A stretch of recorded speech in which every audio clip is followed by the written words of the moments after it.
Well, he's a cutie pie. I might put him in Potomac. Okay, yes. Yeah, he can come right on to Potomac.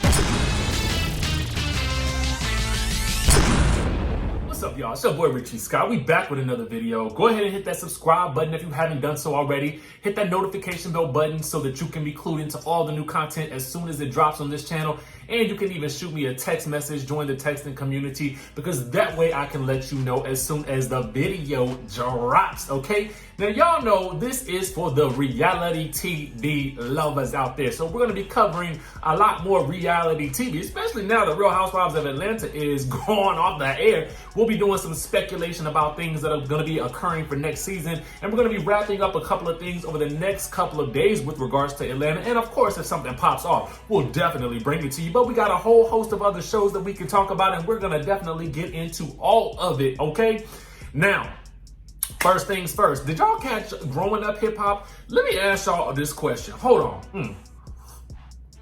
I gotta take a sip of this detox tea. Y'all know what it is. Y'all know what it is. Go ahead and get it in the link down in the description below, okay? Now, here's the thing, Majid. Romeo, wherefore art thou, Romeo? If you want to quit this show, okay? If you want to quit this show, just quit the show.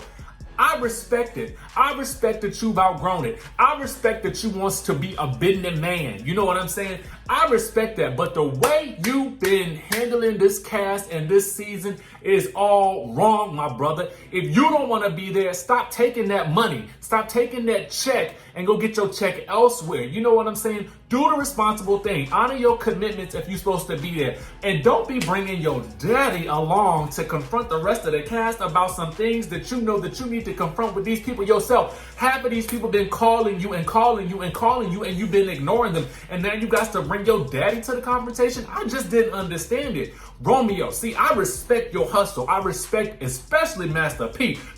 Listen, come on now. I am a Master P fan. You know what I'm saying? I'm also a Romeo fan, but at the end of the day, my brother, you ain't need to bring nobody else. No entourage, no nothing. You could have handled that real straight up G, like, yo, bro, this ain't the move for me no more. And I feel like, honestly, people would have just respected it more if you had just said, look, I've outgrown this. This is not what I want to do no more. I want to move on to the next thing. Anyway, y'all let me know what y'all think about this, because it had me worked up in my spirit, okay? Something else that has worked, but my spirit is not well. My spirit is not well with this, okay? Akbar V. Let's get into some things with this Akbar V situation. This is something that absolutely frustrates me. Now, y'all know she done said that she done quit the show, okay? Now, let me tell you what this girl had to say that's got me so riled up, okay? With regards to reality TV, it pisses me off. So she did an interview with Hot 107.9 ATL, and she explained that she doesn't care about who's coming to Atlanta. All of it was written by Love and Hip Hop Atlanta producers. She said this: I don't have a problem with other cities or nobody coming to Atlanta, and I don't really care.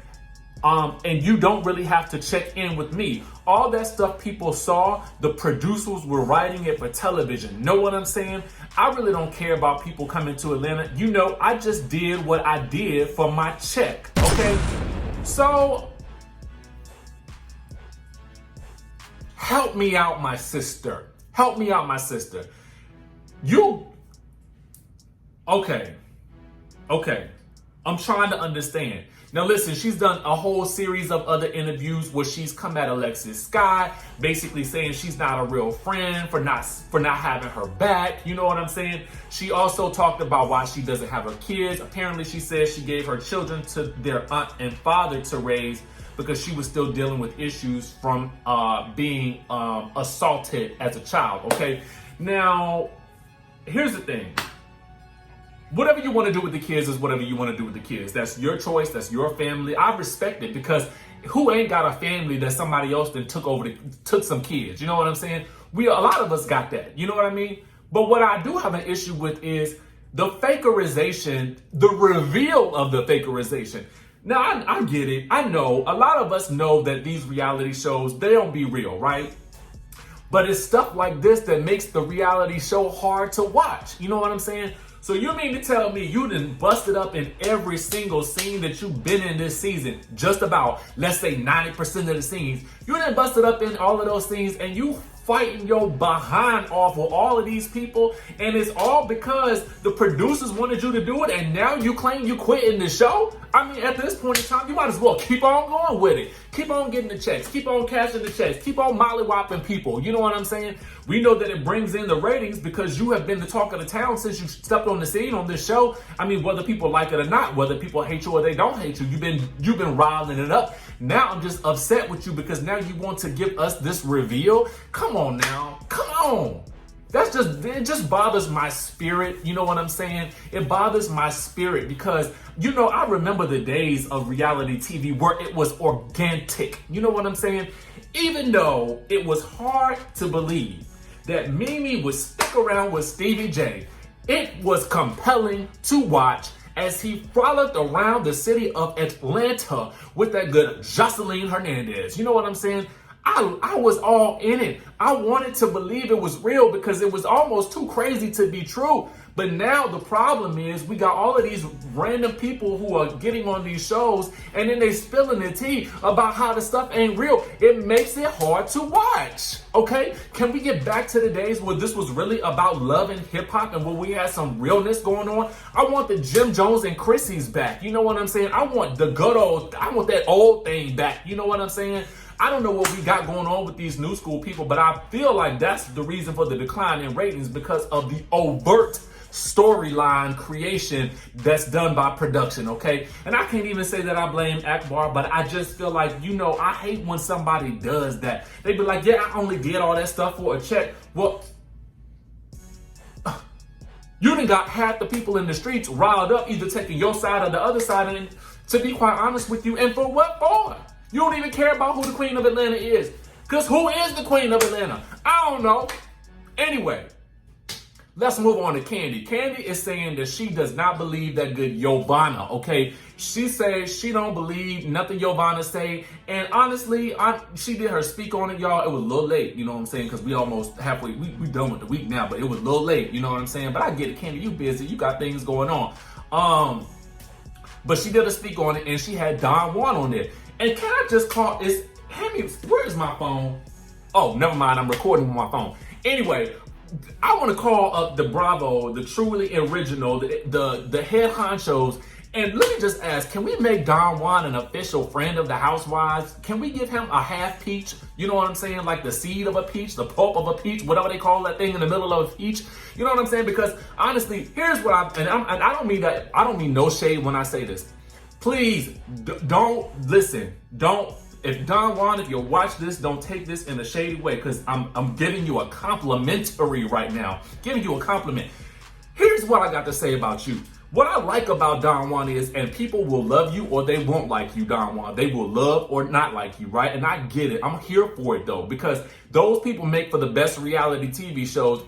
Nene, Kenya, you know what I'm saying? They make for the best reality stars. And the thing that I liked about Don Juan is that he was just legit straight up talking, and he was talking that stuff. He was giving his opinion. He was very overt with it. He was outspoken, and I loved every second of it, okay? Now, it was another guy in the video. I don't know who he was, but I really couldn't really get into most of his opinions. Kandi seemed like she was a little tired. But anyway, back to the YOVANNA situation. Kandi said she don't believe YOVANNA. She don't believe none of it. She get into what she had to say. And she let us know that the contracts ain't went out yet. Okay, get into this. We in on everybody. This would have been the perfect time for her to let YOVANNA have it. And really, she could have just denied anything that YOVANNA had to say, and everybody would have probably believed what she said because YOVANNA doesn't seem very not reliable. Credible. I'm sorry. She's not credible. She's not a credible source. She already one time said that it didn't happen, and then she came back and said it did happen, but she was only doing it because so it's just like, girl, like, bye. Like, it's no way to me you're going to justify recording somebody. Are you that much of a follower that you would go and record people just because the other person told you to? So that's why I was kind of like, you know, when they asked me did I believe what she was saying, I was like, I don't know, right? Like, I'm not gonna lie, even if it's probably nobody in the group that she could have brought that evidence to, and I would have believed it. And I'm sorry to say that. Like, when I watched her, she wasn't a believable character. Like, even how she told the story. So, you know, it just wasn't believable. It was like, so you feel like she just came on there? I think that she was looking for her 15 minutes of fame, and they gave her 7.5 on the reunion. They haven't sent out the letters just yet. Well, Gail said she got a letter on TMZ. Oh, she didn't get her letter? I was just saying, why? I thought she would be the first to get her letter. I was just, never mind. See, you know why you shady. I'm not being shady. Shady boots. Thank you, Kandi, for settling that little bit of information, for settling the tea for us, because, you know, the word on the street was that YOVANNA had got a contract or whatever. Did she get the pre-contract, the contract that everybody else ain't got yet? Was she on the mailing list? Did she get it first? How that happen? Okay, how that happen? I just want to know. YOVANNA girl, hit us up, let us know, okay? Moving right along, we got one more piece of information. Kenya Moore, okay? Kenya Moore is back in the news. She is revealing whether she and her estranged husband, Mark Daly, will get back together again. Now, she did an interview, I think it was with Hollywood Life. She says this: he's in New York. We FaceTime him every day. Co-parenting is amazing, okay? She said it's also hard because it's been months now, and it's a little sad because he's not here with us in Brooklyn. Really misses her dad. So for me, I can't wait for it to be all over so our family can be reunited. I'm just taking it one step at a time. We have a lot of work to do, and whether or not our marriage survives and everything, it's only God that knows that, okay? Kenya, no, okay? No. Let this man quarantine and get clean or whatever in peace. You know what I'm saying? And what I mean by that is, I just mean, like, let him start over with a clean slate. That's what I'm saying. Don't even take it no other type of way, people out there. I'm just saying, let him start over. Let him get a clean start, a fresh start. And you get a fresh start. Maybe this whole situation was to provide you guys with a reset. You don't need him. You know what I'm saying? You don't need nobody that's gonna treat you like the way that he treated you. And I don't care. To be quite honest with you, if you can treat a person like that, that's in your spirit, okay? That's in your spirit. That's who you are. You're showing us who you are, and you showed it to us episode after episode after episode after episode that you were in, my brother. And listen, I get it. Maybe she just wasn't the one for you. But at the end of the day, don't come back in her life to try to mess up that thing all over again. You know you ain't changed. If you know you haven't changed, I'm gonna say keep it on stepping. Now, if you have, okay, if you have, and I don't believe it's been enough time for this man to have changed like that. I just don't. And what I would tell, if Kenya was one of my friends, one of my good Judys or something like that, you know what I would tell her? I would tell her, girl, no, don't do it. Don't sell yourself short. You deserve much better than this man. You know what I'm saying? But that's just me. Not to say that he's low down and in the gutter or nothing like that. I'm just saying that maybe they just weren't meant for each other. You know what I'm saying? But anyway, y'all let me know what y'all think about all this. Make sure you guys hit the subscribe button. This is the news for the day. Make sure you guys hit that notification bell button, and I'm going to see y'all in the next video.